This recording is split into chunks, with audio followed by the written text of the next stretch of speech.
먼저 그림을 하나 보시겠습니다. 예수께서 십자가에 못 박히신 그림 혹은 이콘 혹은 조각들을 보면 그 예수님 머리 위에 저런 나무판이 많이 그려져 있습니다. 영어 알파벳 4개로 보이죠? INRI로 보입니다. 근데 사실은 INRI가 아닙니다. 저건 영어가 아니라 라틴어예요. 그러면 저 라틴어의 의미가 뭐냐? 나사렛 예수 유대인의 왕이라는 말의 라틴어예요. 물론 단어 순서는 아닙니다. 딱 봐도 느낌이 첫 단어가 예수인 것 같고 두 번째 단어가 어쨌든 라틴어든 영어든 N이니까 나사렛인 것 같고 이렇게 되는 거죠. 하지만 번역을 하면 나사렛 예수 유대인의 왕, 그런 뜻의 약자로 우리 생각에는 영어로 INRI 이렇게 박혀 있는 거예요. 근거 본문은 요한복음 19장 19절에서 20절입니다. 빌라도가 패를 써서 십자가 위에 붙이니 나사렛 예수 유대인의 왕이라 기록되었더라. 예수께서 못 박히신 곳이 성에서 가까운 곳으로 많은 유대인이 이 패를 읽는데 히브리와 로마와 헬라말로 기록되었더라. 이렇게 기록이 되어 있습니다. 그러니까 히브리어, 또 로마가 사용하던 라틴어, 또 그리스, 헬라어, 그 세 개의 언어로 나사렛 예수 유대인의 왕이 기록되었다는 거고요. 그러면 아마 이렇게 복잡할 겁니다. 그림인지 글자인지 하여튼 저 세 언어예요. 라틴어, 또 히브리어, 또 헬라어, 그렇게 나사렛 예수 유대인의 왕이라고 써 붙인 겁니다. 사실은 예수께서 십자가에 못 박혀서 사형을 당하시게 한 죄목입니다. 나사렛 예수께서 유대인의 왕임을 사칭했다는 뜻이에요. 사실은 그래서 성경을 읽다 보면 빌라도가 저렇게 만들어 붙이라고 했더니 유대인들이 항의를 합니다. 저 앞에 말을 붙여야 된다는 거예요. 사칭 혹은 자칭. 그러니까 저 사람은 유대인의 왕이 아니라 자칭 유대인의 왕이라고 써야 됩니다. 유대인의 왕을 사칭한 제목이라고 분명하게 써야 됩니다. 유대인들은 그렇게 주장을 합니다. 근데 빌라도가 내가 할 일을 하는 거니까 놔둬 합니다. 제가 그 장면을 묵상을 해보면 빌라도는 끝까지 예수가 혹시 메시아 그리스도일지도 모른다는 생각을 떨쳐버리지 못했던 것 같아요. 민심에 밀려서 예수를 십자가형에 처하고 바라바를 놓아주기는 하는데 혹시 저분이 정말 메시아 그리스도 유대의 왕이면 어쩌지라는 마음을 끝까지 이 빌라도는 갖고 있었던 것이 아닌가라는 그런 생각도 해보게 됩니다. 그런데 참 역설적이죠. 죄목이에요. 나사렛 예수가 유대인의 왕을 사칭했다. 또 조롱하는 말입니다. 예수께서 고문당하시고 십자가에 못 박히시는 장면을 보면 때리면서 놀리죠. 이 유대인의 왕아 이러면서. 그러니까 예수를 죽음에 처하게 했던 말이고요. 또 예수가 수치와 모욕을 당하게 한 말입니다. 그런데 참 역설적이죠. 저 표시를 만들어 붙여놓고 예수를 죽인 사람들이 사실은 자기들도 모르는 사이에 예수가 누구신지를 고백하게 된 거죠. 그것도 여러 언어로 그 당시 문화권의 모든 사람들이 알아볼 수 있게 예수께서 유대인의 왕이라고 알아보게 한 겁니다.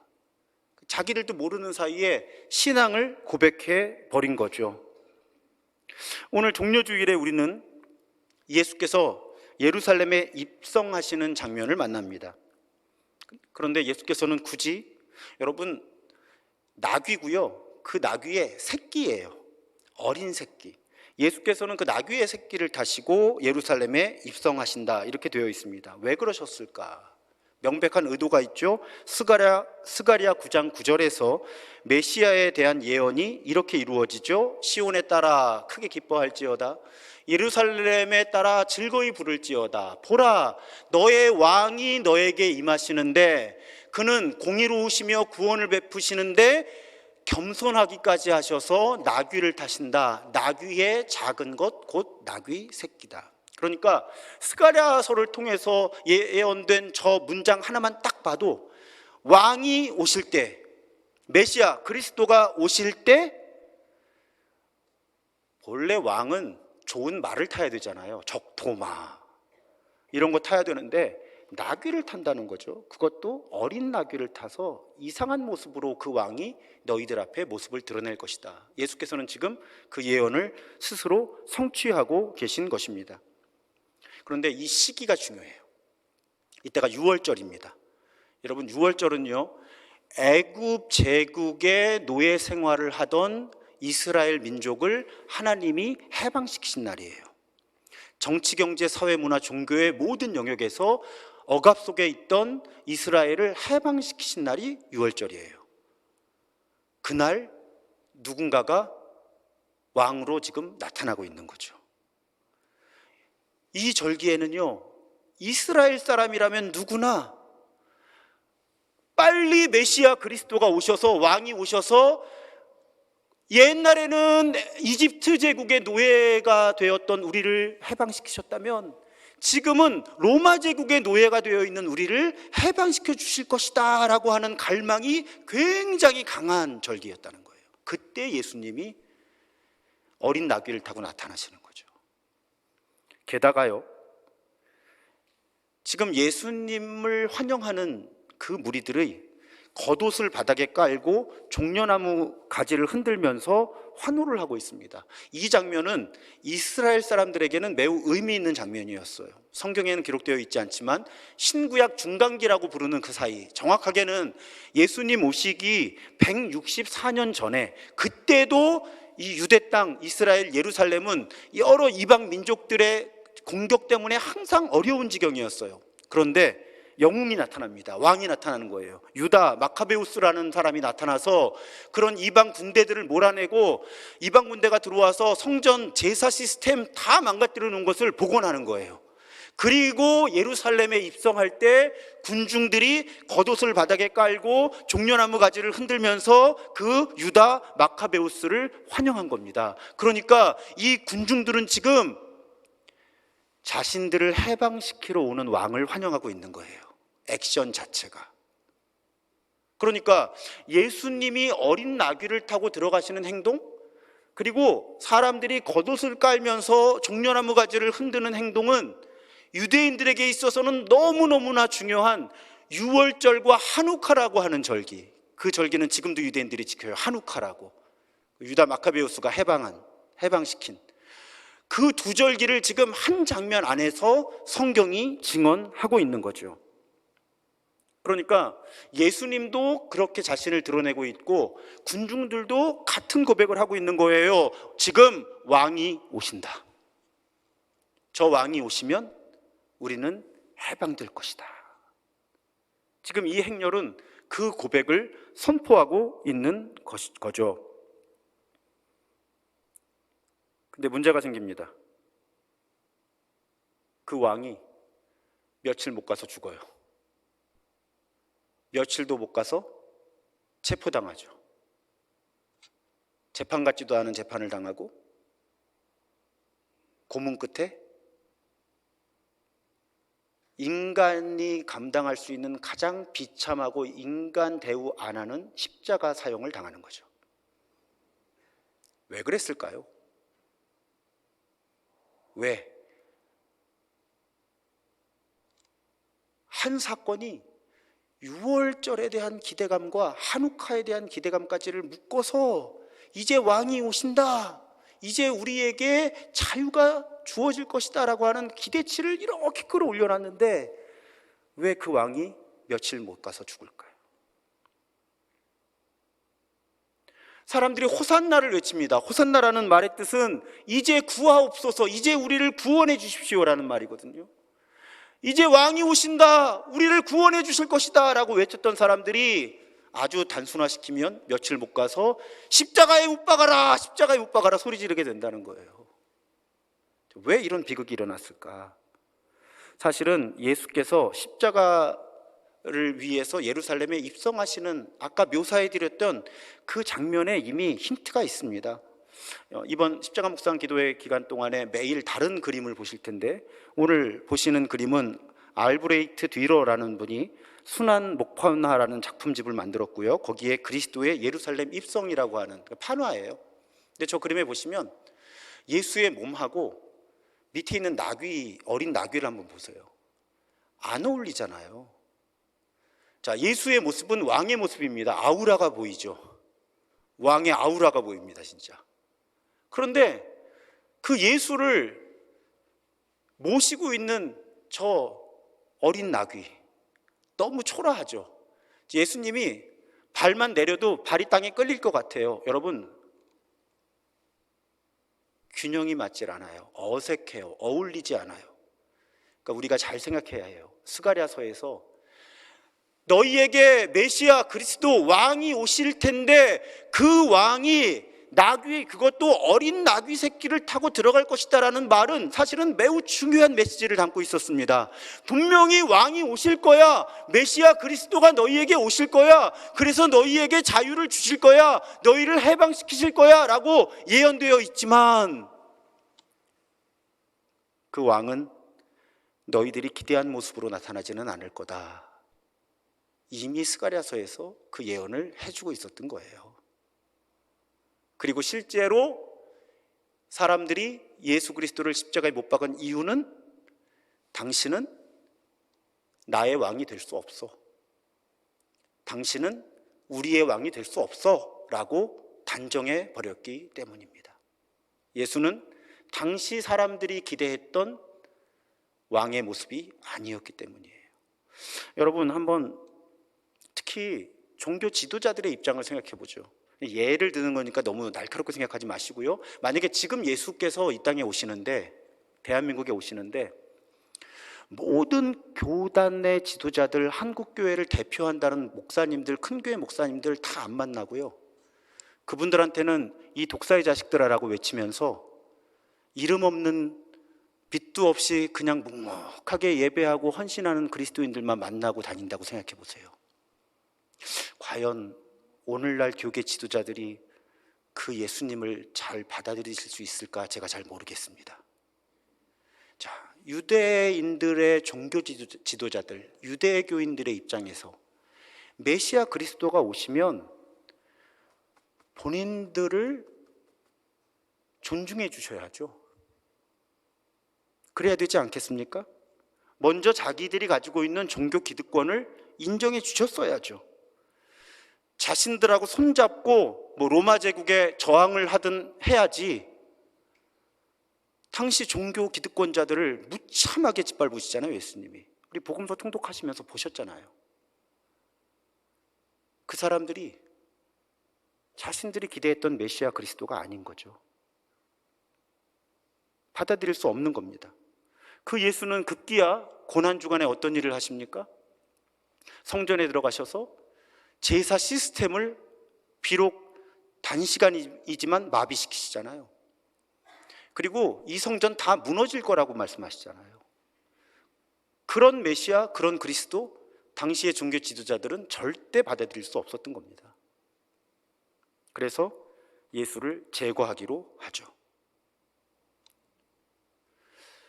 성경을 제대로 읽었다면 이 종교 지도자들이라는 사람들이 왕이 어떤 모습으로 오실 것이며 어떤 일을 이루실 것인지를 분명히 알았어야 되는데, 종교 지도자들은 성경을 제대로 해석해내지 못했고 그 가르침을 받은 민중들 역시 단지 군중심리로 호산나를 외치다가 십자가에 못 박으라고 외치는 사람들이 되었다는 것입니다.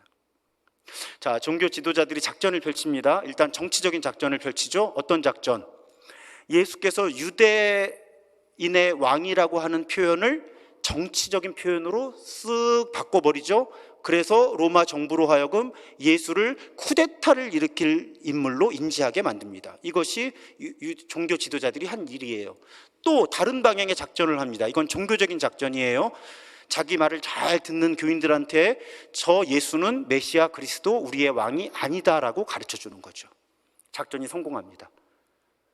그래서 로마 정부는 예수를 정치범이라고 규정하고 십자가 처형을 선택을 하고요, 백성들은, 심지어는 빌라도라고 하는 책임자가 예수를 석방시켜주고 싶어 하는데 저 예수 십자가에 못 박고 바라바라는 강도나 놓아달라고 그렇게 주장하게 되는 거예요. 모두 하나의 이유 때문입니다. 왕이 오셨는데 우리가 기대했던 왕이 아니다라는 이유로 예수를 죽이는 거예요. 단순합니다. 왕이 오셨는데 우리가 생각했던 왕 아니야 라는 이유로 예수를 십자가에 못 박는 거예요. 그렇다면 오늘 본문은 우리에게 그런 질문을 하는 거죠. 여러분, 우리가 그 당시에 유대인들이었다면, 제가 그 당시에 바리새인이나 율법학자였다면 저는 어떤 선택을 했을까요? 여러분이 그 당시에 유대인들이었다면 이 메시아, 이 그리스도 받아들이셨겠습니까? 왕으로? 나귀를 타고 예루살렘에 들어와서 성전 제사 망가뜨리고 받아들이실 수 있었겠어요? 사실은 미국에 있는 교회들만 해도 오늘 종려주일에 진짜로 나무가지를 흔들면서 호산나 행렬하는 교회들 많아요. 지금도 적어도 일부라도, 특히 설교 도입 부분에 여기 한번 해볼까도 생각했는데 한 무리가 이렇게 쭉 들어왔다 나가는 거예요. 호산나 이걸 외치면서 이 본문을 조금 더 실감나게 고백하게 하기 위해서. 하지만 오늘 종려주일요, 여러분, 너무너무 미묘한 날입니다. 예수를 왕이라고 고백한 것에 머물렀다면 그냥 축제의 시작일 텐데 고난주간이 시작된 날인 거잖아요. 예수를 왕이라고 고백한 군중들 때문에. 사실은 사도신경에 본디오 빌라도에게 고난을 받으사, 본디오 빌라도 무지하게 억울하다니까요. 사실은 예수를 십자가에 못 박은 사람들은 자신들이 하나님을 너무너무 잘 알고 있고 믿고 있다고 굳게 믿었던 사람들이었다는 겁니다. 늘 이 질문, 이 고민을 우리가 놓쳐서는 안 되는 거예요. 그래서 여러분, 오늘 설교는 두 가지 질문에 대한 말씀으로 이루어집니다. 이제부터 남은 부분이요. 그 질문은 첫 번째, 누가 왕이냐는 거예요. 두 번째는 어떤 왕이냐 하는 것입니다. 이 두 질문이 우리 안에서 하나로 잘 묶여져 있어야 우리가 그리스도인으로 살아갈 수 있는 거예요. 하나씩 살펴보겠습니다. 첫 번째 질문, 누가 왕이냐? 여러분, 우리 교회에서 제가 언어를 굉장히 중요하게 생각하죠. 특히 목회기도 마지막에 항상 그렇게 마무리가 됩니다. 우리의 그리스도이시며 주님이신 예수 이름, 이렇게. 그리스도이시며 주님이신. 왜 그러는가 하면 예수가 그리스도라는 호칭에 대해서는 굉장히 한국교회 교인들이 익숙해요. 심지어 어떤 분들은요, 예수님이 서양 사람인 줄 알고 예수가 이름이고 그리스도가 성인 줄 아는 분들이 계세요. 진짜로요. 예수 그리스도인데 예수님이 서양 사람이니까 예수님 서양 사람 아니잖아요. 사실은 아시안이죠.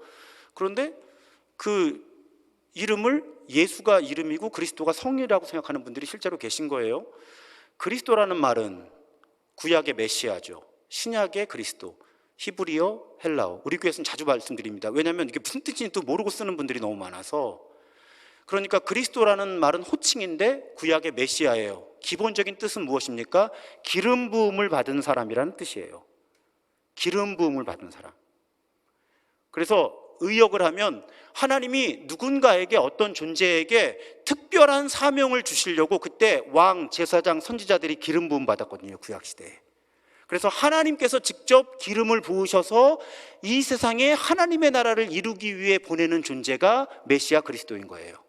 그래서 어디 가서 메시아가 뭡니까? 그리스도가 뭡니까? 물으시면 기름 부음을 받은 자라는 뜻입니다라고 설명을 시작하셔야 제대로 배우신 겁니다. 그런데 그래서 사실은 메시아 그리스도는 여러 사람일 수 있고 여러 사람이었을 거예요. 왜? 하나님이 기름 부어서 보내시면 메시아 그리스도니까. 그런데 이 메시아 그리스도, 이 사명을 한 분이 완전하게 성취하시죠. 그분이 예수님인 거예요. 그래서 예수님 이후로는 다른 사람에게는 메시아나 그리스도라는 호칭을 사용하지를 않는 겁니다. 예수님께만 메시아 그리스도라는 호칭을 사용하는 거예요. 그러니까 이 메시아나 그리스도라는 말은 그냥 우리가 쉽게 번역을 하면 기름 부음을 받은 사람, 그러면 아무도 모르잖아요, 무슨 말인지. 그러니까 이 말에는 우리를 구원하기 위해 오신 분이다, 이 세상에 하나님의 나라를 이루기 위해 오신 분이다라는 고백이 담겨 있는 거예요, 그리스도라는 호칭에. 그런데 성경에 보면 예수님은 우리의 메시아 그리스도가 되어주신 것만이 아니라 우리의 왕, 우리의 주님이시라는 거예요. 그런데 한국교회가 저는 이 고백을 굉장히 덜 고백했다고 보는 거죠. 항상 예수 그리스도 이렇게 말은 하는데 그 예수님이 주님이시라는 고백을 그만큼 안 한 거예요. 이게 어떤 문제가 생기는가 하면, 예수님이 누구시냐 하면 나를 구원해 주신 분이야 라는 고백은 튼튼한 거예요, 한국교회가. 그런데 그 예수님이 나의 왕, 나의 주님이셔서 내가 예수님 뜻대로 살아야 된다는 고백이 약해져 버린 거예요. 이해가 되시죠? 저는 적어도 그렇게 컸어요. 그러니까 예수가 그리스도이시다라는 고백은 어려서부터 지금까지 굳건하게 붙들고 있습니다. 왜? 계속 들으니까, 계속 고백하니까. 그런데 예수님이 나의 왕이시고 나의 주님이시라는 고백은 그 반의 반도 못 해온 거예요. 그러니까 여러분, 제가 설교를 하거나 기도를 할 때 우리의 그리스도이시고 주님 되시는 예수라고 고백하는 건 균형을 이루자는 겁니다. 그리스도라는 호칭은 예수님이 우리를 위해 해주신 일을 강조하고 있어요. 그런데 예수가 우리의 왕이시고 주님이시다는 고백은 우리가 예수님의 뜻대로 살아야 된다는 측면을 강조하는 거죠. 그래서 우리 교회에서는 제가 설교를 하거나 기도를 할 때 꼭 우리의 주님이시고 그리스도이신, 혹은 그리스도이시며 주님이신 예수님, 이렇게 고백을 하는 거예요. 이 균형을 잃지 않기 위해서. 그러니까 많은 사람들이 그리스도인이라고 주장은 하지만 예수님이 나를 구원했어라는 고백은 살아있다는 거예요. 근데 내가 예수님 뜻대로 살아야 된다는 고백은 약한 거예요. 왜? 그리스도라는 고백만큼 예수님이 나의 주님이시다, 나의 왕이시다라는 고백을 하지 않기 때문이죠. 그래서 우리 교회에서 의도적으로 제가 예수님은 우리의 그리스도이시며 주님이시다라는 고백을 반복해서, 제가 늘 말씀드리는 거 있잖아요. 제가 이런 언어를 한 10년만 사용하면 우리 교인들은 이 생각이 무엇인지가 스며들 것이다. 그것이 저의 믿음의 고백입니다. 미국의 목사이며 작가인 찰스 셸돈이라는 분이 1896년에 소설을 하나 출판했습니다. 우리말로는 예수라면 어떻게 하실까? 근데 원래 원제는 In His Steps, 예수님의 발자국, 발자취를 따른다라는 뜻이에요. 자, 소설입니다. 어떤 목사님이 어떤 경험을 하는가 하면 아마 이 절기인 것 같아요. 우리 지금의 이 절기.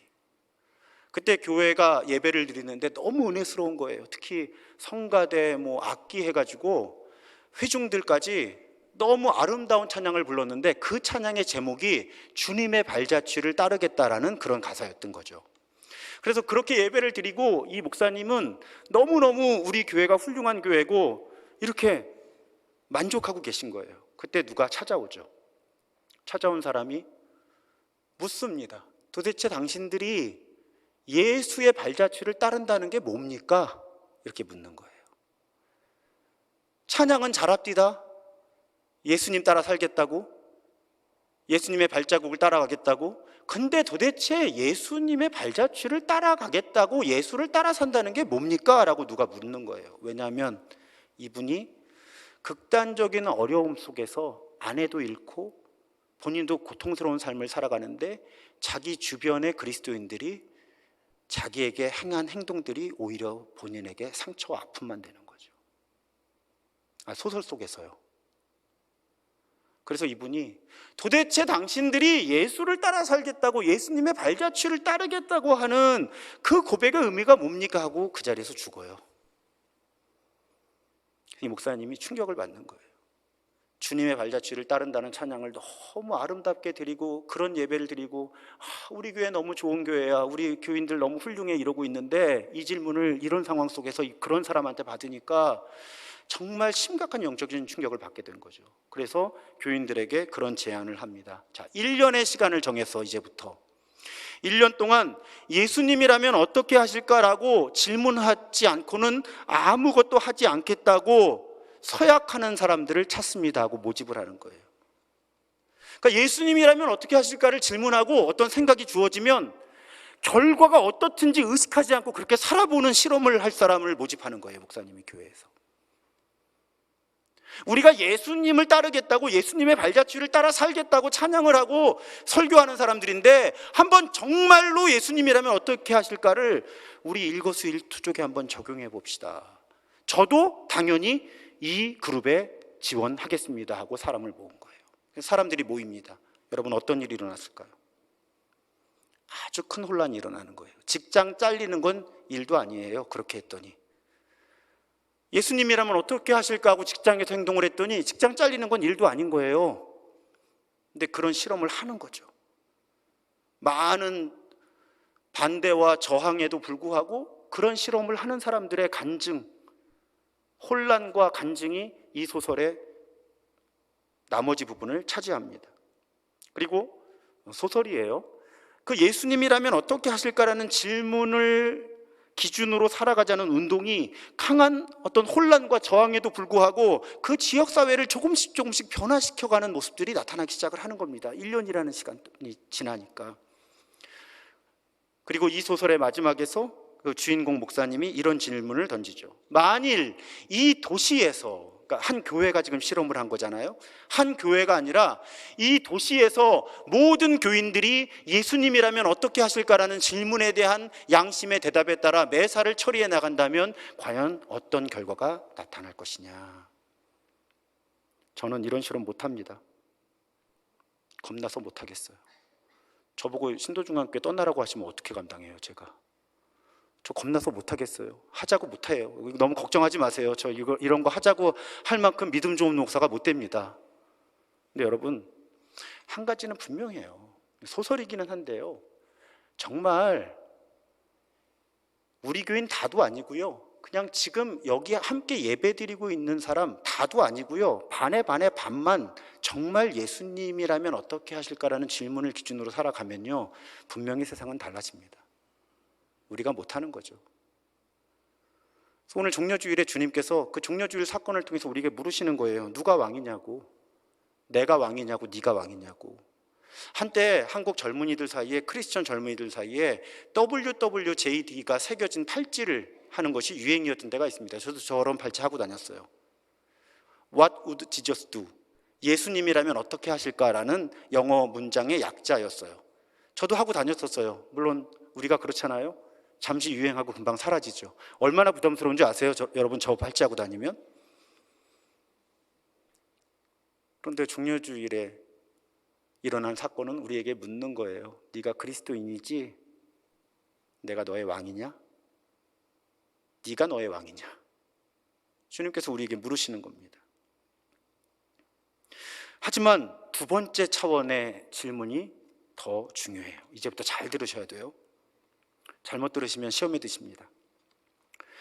자, 제가 그동안 관찰한 바에 따르면 교회와 한국 사회에 문제가 생기는 아주 많은 상황은요, 예수님이 나의 왕이십니다를 고백하지 않거나 못하는 사람들 때문에 생기는 게 아니고요, 예수님이 나의 왕이시다, 주님이시다를 강하게 고백하는 사람들 때문에 교회와 세상에 문제가 생기는 걸 너무 많이 본 거예요. 왜 그럴까요?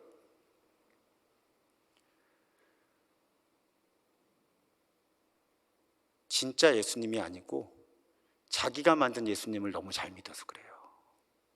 여러분, 복음서를 한번 보세요. 예수님께는 정말 다양한 모습이 있습니다. 다양한 얼굴이라고 그러죠. 예수님의 다양한 얼굴이 있어요. 그런데 우리는 그 가운데서 자기가 보고 싶은 예수님의 얼굴만 찾아요. 제가 조심해야 될 복음서가 있다고 말씀드리잖아요, 자주. 어떤 복음이요? 내가복음. 마태, 마가, 누가, 요한복음 말고 그 복음서에서 내 필요에 따라서 교묘하게 내가 편집해낸 내가복음서가 제일 문제라는 거예요. 마태, 마가, 누가, 요한복음은 안 읽고 내가 편집한 내가복음, 혹은 어떤 목사님이 편집해준 그 내가복음 가지고 내가 아는 예수님이 다라고 믿으면서 그 예수님을 너무 열심히 믿고 따라서 문제가 생깁니다. 왜? 내가복음의 예수는 진짜 예수가 아니라 짝퉁 예수거든요.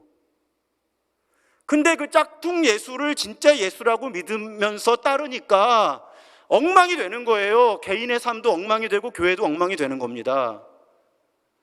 그래서 예수님이 나의 왕이라고 고백하는 것만으로는 터무니없어요, 여러분. 그 왕이 어떤 왕인지를 제대로 알아가지 않으면 나는 예수님 나의 왕이고 나의 주님이셔서 예수님 뜻대로만 산다고 하면서 자기 망치고 세상 망치는 사람 많습니다.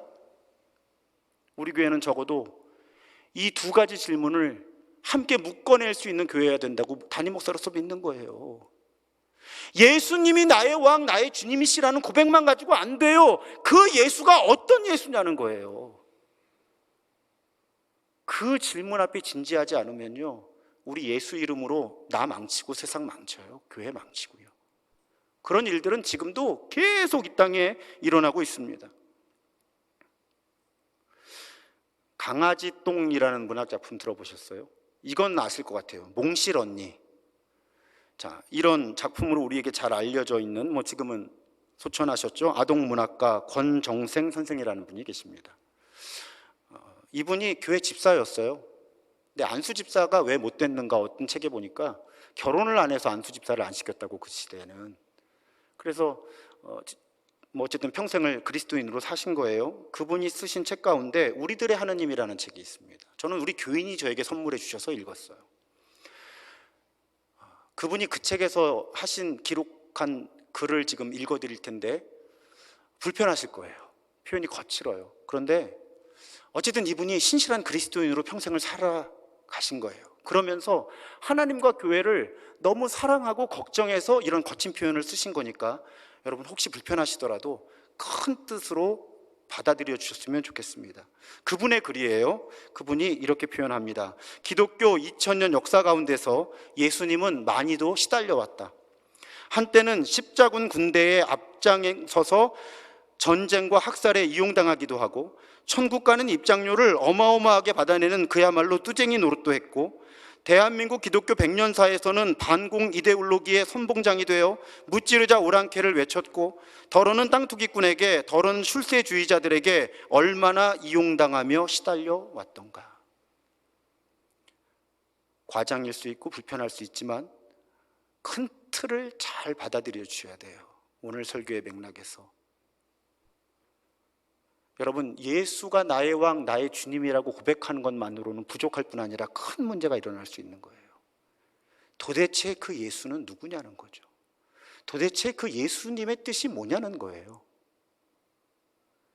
도대체 그 예수님의 뜻은 이 세상에 어떤 일들이 일어나는 게 예수님의 뜻이냐는 거죠. 도대체 나에게, 우리 가정에, 교회에, 일터에, 이 나라에 무슨 일이 일어나는 것이 예수님의 뜻이냐는 것에 대해서 끊임없이 겸손한 마음으로 말씀과 기도를 통해 찾아가지 않으면요, 우리는 어느 시점에 내가 편집을 했든 혹은 어떤 목사님이 편집해 줬든 나도 모르는 내가 복음의 짝퉁 예수를 진짜 예수라고 믿으면서 평생 그 짝퉁 예수의 뜻에 따라 살게 된다는 거예요.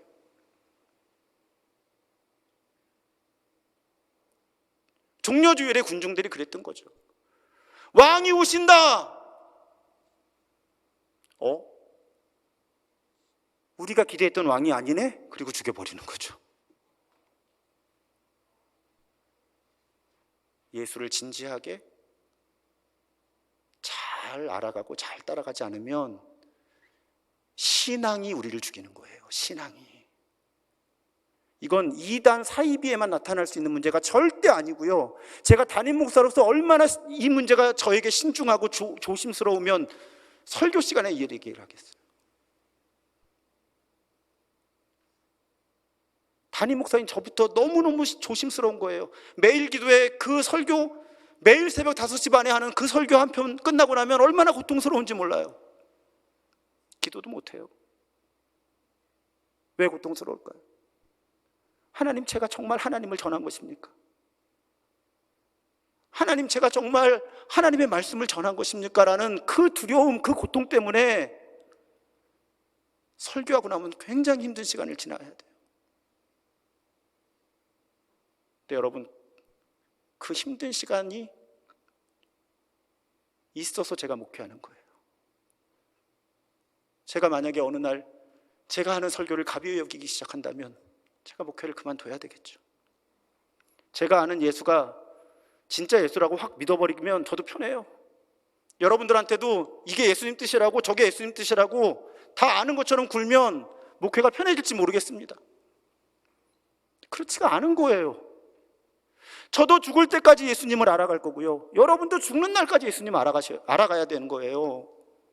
내가 어제 알았던 예수를 버리고 오늘 새롭게 예수를 만나야 되는 거예요. 제발 중학교 때 만난 예수 붙들고 7, 80세까지 사시지 마시라는 거예요.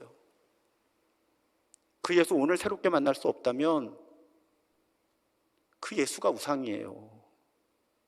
왜? 진짜 예수가 아니니까요. 짝퉁 예수니까요. 짝퉁 예수 계속 버려야 되는 거예요. 진짜 예수 계속 찾아가고 알아가야 되는 거예요. 그래야 그 예수님을 통해서 우리에게 영원한 생명을 주어지는 거죠. 오늘 이 종려주일에 말씀을 통해 예수께서 우리에게 그 부탁을 하시는 거예요. 종려주일에 호산나를 외쳤던 사람들, 바보들의 행렬이죠. 호산나를 외치고 왕을 환영하긴 하는데 그 왕이 어떤 왕인지도 모르고 환영하고 그 왕의 뒤를 따랐던 사람들이에요. 자신들이 원하는 폭력적인 방법으로 사람의 제국을 세워주실 왕이 아니라 자기를 포기하는 사랑으로 하나님 나라를 세워주실 왕인데 그거 모르고 호산나라고 좋아했다가 십자가에 못 박으라고 외쳤던 그런 사람들, 여러분, 우리 그런 바보들의 행렬에 참여해서는 안 되는 거예요. 끊임없이 물어야 합니다. 누가 왕인가? 예수님이 나의 왕이신가? 내가 왕인가? 하지만 반드시 다음 질문을 이어가야 하는 거죠. 그 왕은 어떤 분인가? 그 왕은 어떤 분인가? 그럴 때 베드로후서 3장 18절의 말씀을 반드시 기억해야 합니다. 우리의 주님이시며 구주이신 그리스도 예수에 대한 지식과 그의 은혜 안에서 자라나십시오.